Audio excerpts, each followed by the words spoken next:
people like me.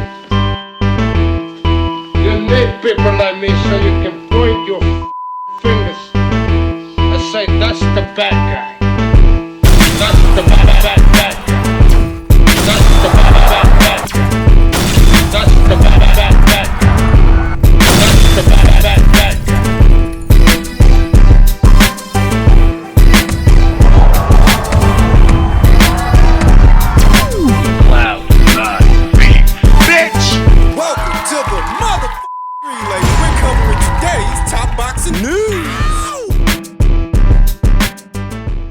Okay, we'll start with this. Exclusive, former champion Ebanie Bridges hires a new trainer. Ebanie Bridges, 9-3 with 4 knockouts, has teamed up with a new trainer ahead of a big 2026 for the Aussie star. The highlight of Bridges' career to date was capturing and defending the IBF Bantamweight Championship of the World. Ebanie Bridges captured her first world title, defeating Maria Cecilia Roman via UD back in 2022 at the First Direct Arena in Leeds. Bridges returned to the ring for the first time in over 2 years in January on an MVP event in Puerto Rico. Ebanie Bridges didn't take a gimmick fight in her return and faced a Golden Glove winner in Alexa Mons. Mons was victorious via UD. This was Bridges' first fight since giving birth last year. Ebanie and former IBF welterweight world champion Kell Brock are in a happy relationship. Boxing King Media can exclusively reveal that Ebanie Bridges will team up with long-standing head coach of Kell Brock, Dominic Ingle. Dominic Ingle guided Kell Brock to world championship status, defeating Sean Porter and fighting greats like Terrence Crawford, Errol Spence, Gennady Golovkin. Both Ebanie and Kell will step foot in the ring in 2026. Kell Brock is set to come out of retirement to fight Asa Alda on April 11th in Dubai in a tribute to the late great Ricky Hatton, who passed away last year. For Ebanie, her former world title status and commercial draw could see her enter some exciting matchups in this new chapter of her career. Bridges has been linked to a rematch with rival Shannon Courtenay. The pair clashed in 2021, with Courtenay having her hand raised. Shannon Courtenay, unlike Ebanie Bridges, had a successful MVP debut. She won her fight, but Ebanie lost hers. Currently, she's coming off of 2 back-to-back losses. The loss to Miyo Yoshida more than 2 years ago, and the more recent loss to Alexa Mons more than 2 years later. If MVP has it in their head that they want to do a rematch between Ebanie and Shannon, that qualifies as a sink-or-swim fight. Because if Ebanie lost the first meeting years ago, there's a strong chance she loses the second one years later. And if she does, there's an even stronger chance that MVP might cut her. Seeing that she doesn't have it anymore, she can't fight the way that she used to, she might get cut.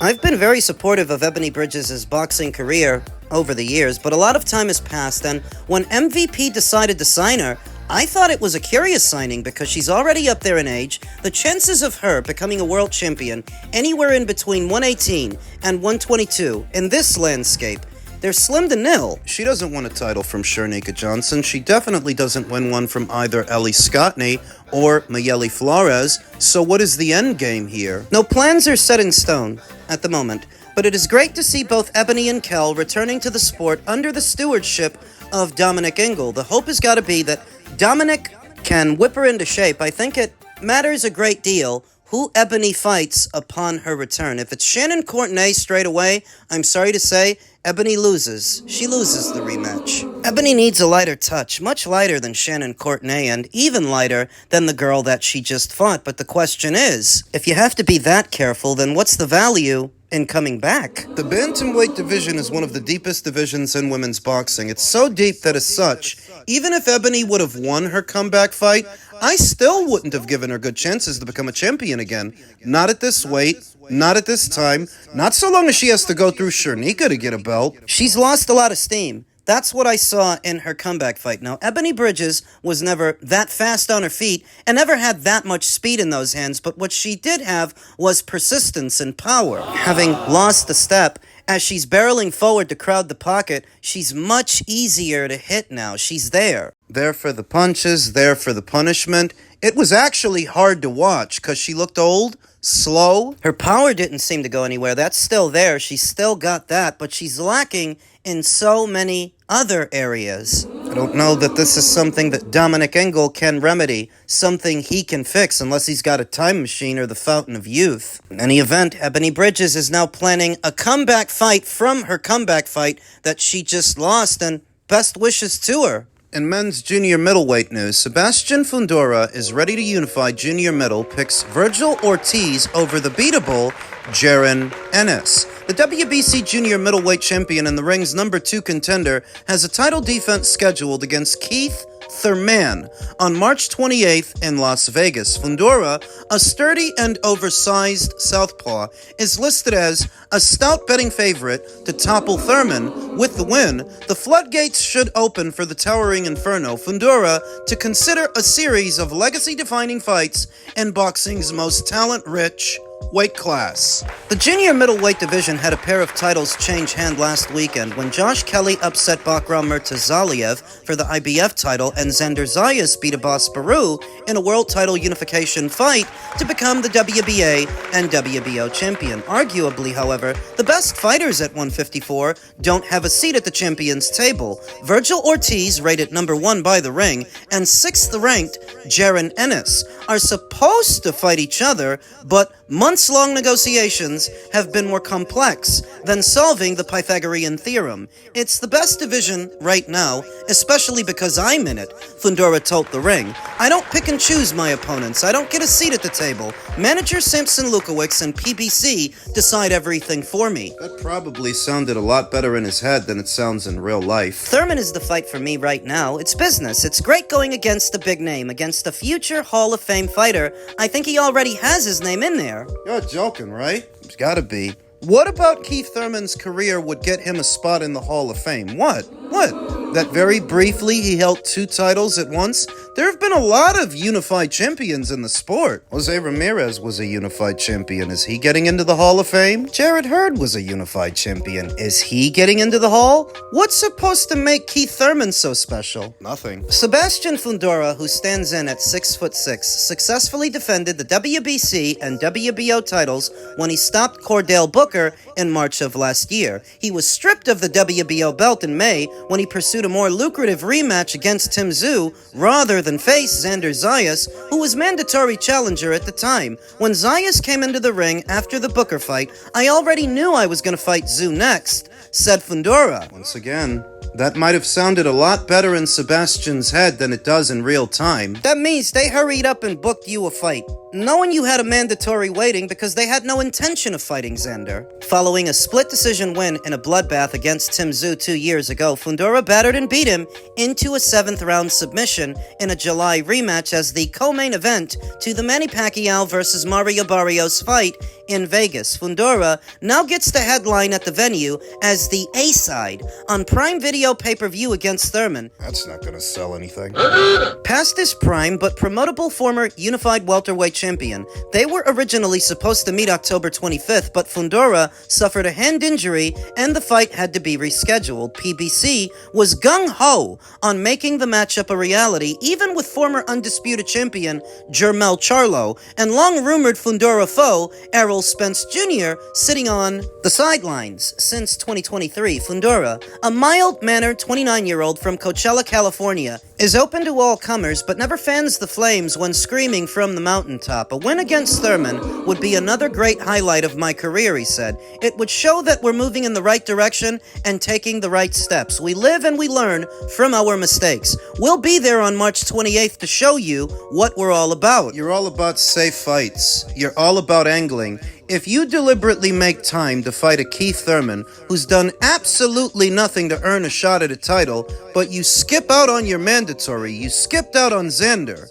all that shows is you're about safe fights. You're all about ducking. Keith Thurman particularly pointed to Fundora's lone defeat against Brian Mendoza by way of knockout back in 2023 as a case study to dethrone him. Beating me would be the greatest accomplishment of your career, Fundora. Don't lie to yourself, said Thurman. You've been hit and not gotten off the canvas. I'm happy to make you experience that again. I already see the mistakes that he's unfortunately going to be making on March 28th. Boxing isn't about the talk, though. It's about delivering in the ring. Fundora is a man of few words, but many punches. Fundora, who also showed grit in a 2022 war against Erickson Lubin, wasn't having any of Thurman's histrionics. "I think everybody underestimates me," said Fundora. "That's part of the game. Whatever they say, you just have to go out there and show everyone what you're made of." When asked for his assessment of Zayas and Kelly's winning performances, Fundora didn't have an opinion, simply because he didn't watch either fight.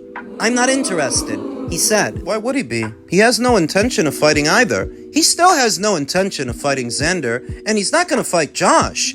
Now that he's a champion instead, he's facing a has-been in Keith Thurman. A fucking has-been. So why would he be interested in Josh Kelly's fight or Xander's fight when he knows nothing's going to happen? Fundora certainly let his feelings be known once the conversation shifted to Ortiz and Ennis.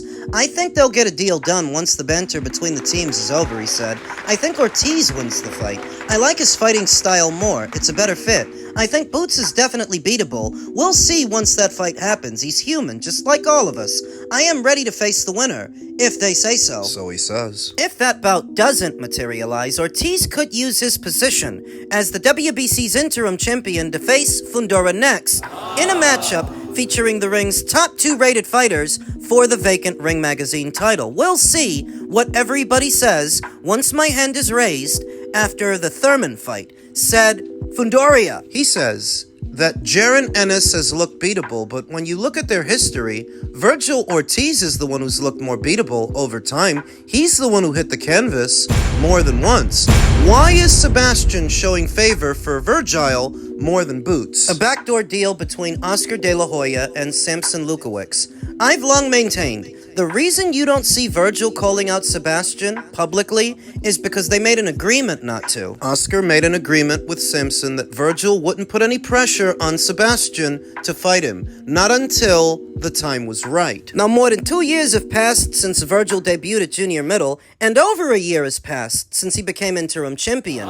And at no point in there did you ever see Virgil put any pressure on Sebastian to give him a title shot. You let him waste all that time. You let him fight Cordell Booker voluntarily, Tim Tszyu for a second time voluntarily, now Keith Thurman voluntarily. All based on a backdoor deal between the teams that Virgil wouldn't put any pressure on Sebastian until the time was right. That time is fast approaching. If Virgil wins his next fight and Sebastian wins his, maybe then, finally, the two will meet. We'll see. But I'm getting a little bit tired of seeing a man Sebastian's age pawn off responsibility of his career on other people. You're not a little boy. What decisions are being made? You are several years older than Xander Zayas, who exhibits more control over his career than you exhibit over yours. Xander is only 23 years old to Sebastian, who's 28. Almost 30. And the way that Sebastian talks, you'd think he were a little boy. I met Pam with PBC do position for me. What the fuck, are you retarded? For me. You ducked Xander Zayas, but you make time for a fucking nobody in Cordell Booker and a fucking has-been in Keith Thurman. Future Hall of Famer. What are you, on drugs? You know this guy hasn't been relevant in years. You know this is a fucking cherry pick. You're just trying to sell it to us. But this fight ain't about nothing. Sebastian Fundora is not about nothing. You know why? You know why? Because he lets other people do all his thinking for him. I would go as far as saying that his younger sister Gabby shows more fucking balls than he does. You know she does, because she's the one he hid behind when Xander tried to confront him. Speaking of Xander, yesterday Xander Zayas responded to Bill Haney calling him food by saying, "I think his dad likes the sound of the fight more, wanting the fight, than the son. He likes being more public than the son, and obviously he being Devin Haney, had to come out to not make the dad look ridiculous." To which Devin Haney responded, "They say everything, but let's fight," in quotation marks. Oh my god, that is so original. I've never heard that one before. To which Xander Zayas responded, "Relax, diva. My focus is getting the third belt from Josh Kelly, but we already told your daddy, if that doesn't happen, we will be happy to put the one back in your record again." How do we end up seeing Devin get into a back-and-forth exchange with a champion at 154 when Devin just arrived at 147? It's because nobody gives a fuck about Devin at 147, and even though he's known, and even though he's accomplished, Devin doesn't actually generate much money. How many times in how many videos have I told you that his marquee value is manufactured? It's not based on what a Devin Haney fight generates. It's based on how much DAZN overpaid him, because they kicked out a lot of money to bring Devin to their platform. He was guaranteed a lot of cash per fight. So based on those guarantees, that's how he's been able to make so much. Overpaid at Matchroom and DAZN, subsequently overpaid at Top Rank and ESPN, then overpaid again by Turkey El Al Sheikh when Devin Haney doesn't actually have that many customers or fans. He doesn't have that much marquee value. Now, being honest, there's nothing wrong with Devin calling out Xander Zayas for a fight if things at 147 are already drying up. But if he's doing that, that's why. Literally just became a champion at 147. He literally just got there. But the somebodies at the weight seem to be ignoring him. You know, Ryan Garcia's fighting Mario Barrios, and after that, he might fight Conor Benn. Conor Benn, he's looking at a fight with Rolly. Lewis Crocker, IBF champion, already has a mandatory to satisfy in Liam Paro. That things are drying up for Devin. Now he's looking north of 147. He's looking at Xander. What I like about Xander that I don't like about Devin, Xander isn't trying to be a carbon copy of anybody else, modeling his entire persona after somebody else like Devin does Floyd. By now, everybody knows that Devin quotes Floydisms like he's quoting scripture. Floyd is God to Devin. For so many years now, he's modeled himself as the next generation's Floyd, Baby Floyd, and it's gay. Whereas Xander is one of one, an original, just as ambitious as Devin Haney, but not as cringe-worthy. Younger than Devin, with more swagger, presence, charisma that comes naturally to him, whereas Devin, he's a nerd with money, a geek. He reminds me of Floyd in that respect. Without your money, what are you? Without your money, would the girl sitting on your arm still be there right now? No. Devin has no personality. You let your daddy do all the talking for you, and when you're the one talking, you model everything you say after another man. Putting their character traits aside and evaluating a fight if there actually was one, who would win? Well, Devin is more experienced as a fighter than Xander Zayas. He's competed at a higher level, albeit at a lower weight. Lower weights. Against smaller men. His bread and butter is managing the distance at which the fight is being fought using the jab, which is easier to do when you're often the taller and longer fighter. Against Xander, that would not be the case. Xander's bigger than Devin, so Devin wouldn't have as much ring coverage as he normally does. The night of, when both boys are rehydrated, there's a strong chance that Xander will outweigh Devin by a lot. What some people might call a role reversal. Some people call Devin a weight bully. He'd be outweighed by Xander, and Xander being a unified champion whose marquee value is on the up and up, I don't think he would adhere to any weight stipulations Devin tries to impose. The look of it. The longer the fight takes to make, the more it favors the younger fighter, the bigger fighter, and that fighter is Xander. Remember that we're not on the eve of this fight. It's not like it's about to happen next or after next. Just because they're talking now, that's just them getting the ball rolling and starting that conversation. The crux of it is, Devin has largely benefited from being taller, longer, and in many instances more athletic than his opponents, but that wouldn't be the case with Xander, so there's a reasonable argument that Xander might beat him. If and when they fight.